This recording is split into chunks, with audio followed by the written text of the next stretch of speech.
Hi, this is Cheryl Gallant, your Conservative Member of Parliament for the Canadian-made riding of Renfrew-Nipissing-Pembroke. Irish citizen Mark Carney is not coming back to Canada for you. Carney claims he's an outsider. He made the claim on an American comedy show. It's a pretty good joke. He's the only man in history to have been the head of 2 central banks. The head of any country's independent central bank is the most insider job in the world. It is the most elite of all elite jobs. How could he possibly think he's an outsider? Speaking as a European, I'd like to say the following. Mr. Carney identifies as a European, given he is a citizen of 2 European countries and just 1 North American country. Perhaps he just feels like an outsider when visiting Canada. Before becoming Canada's central bank governor, he worked for Goldman Sachs in their New York, Boston, London, and Tokyo offices. Maybe Carney's pronouns are EU and US. The truth is, Mark Carney's legacy project is collapsing, and he needs a new hobby. At the 2021 climate conference, it was announced that Carney would be co-chairing something called the Glasgow Financial Alliance for Net Zero. Shortened to GFANZ, it was a UN-backed, climate-focused coalition of financial institutions that were committed to the net zero ideology. Now the alliance is collapsing and GFANZ is restructuring. Last week, of the biggest banks, including Citibank, Bank of America, and Goldman Sachs, they all banned the alliance.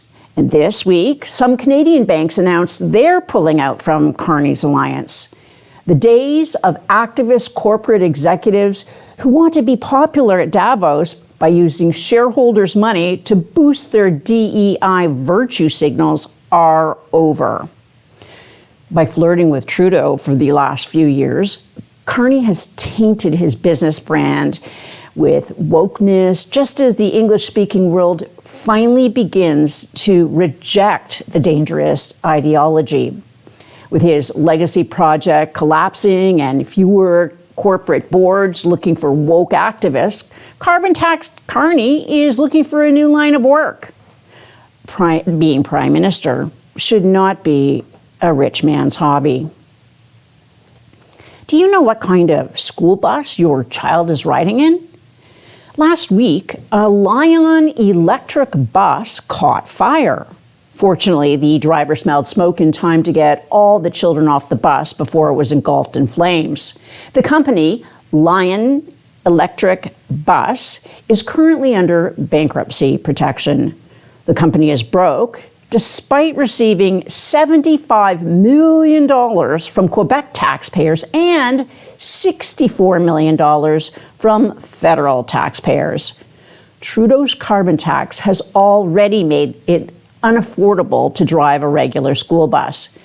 Now imagine the insurance premiums that bus companies will have to pay to operate electric school buses that can spontaneously combust. Liberal policies make life unaffordable and deadly.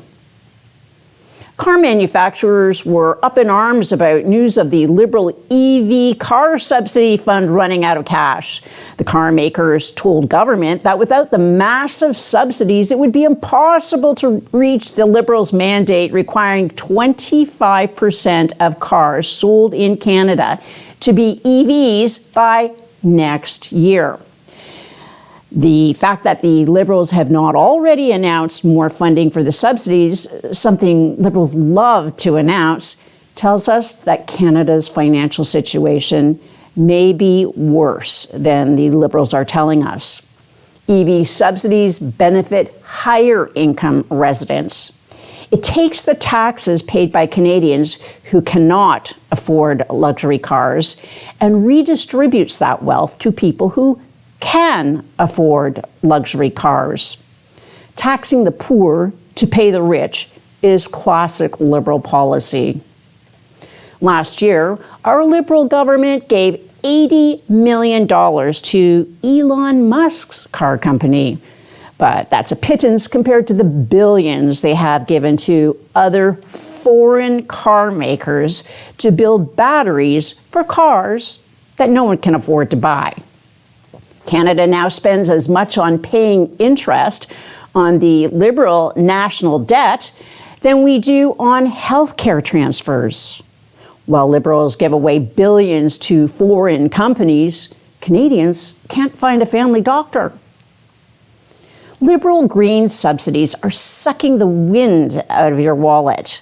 Thanks to the McGuinty-Wynne Liberals, Ontario is still overpaying for electricity produced by industrial wood turbines.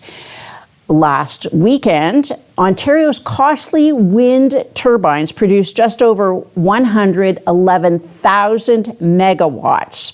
Ontario taxpayers paid $135 per megawatt for this wind energy. Last weekend, Ontario was forced to export just over 112,000 megawatts because of overproduction. Ontario sold it for $60 to $73 a megawatt hour. And remember, it cost us 135 megawatts for the wind energy to be produced. That means in just 2 days, Ontario lost over $7 million. Now, if these wind turbine contracts are canceled, Ontario would end up paying even more than what we lose in subsidies. This is because of the contracts signed by McGuinty and Wynne. This destructive green policy was the brainchild of Gerald Butts and Katie Telford. They brought it to Ottawa and had Trudeau, with all his MPs, embrace it. Then the carbon tax was born.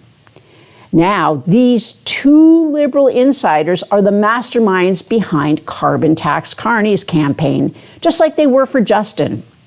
They will not stop until every Canadian is forced to lie prostrate before the altar of climate socialism. Live from Ottawa, this is Cheryl Gallant.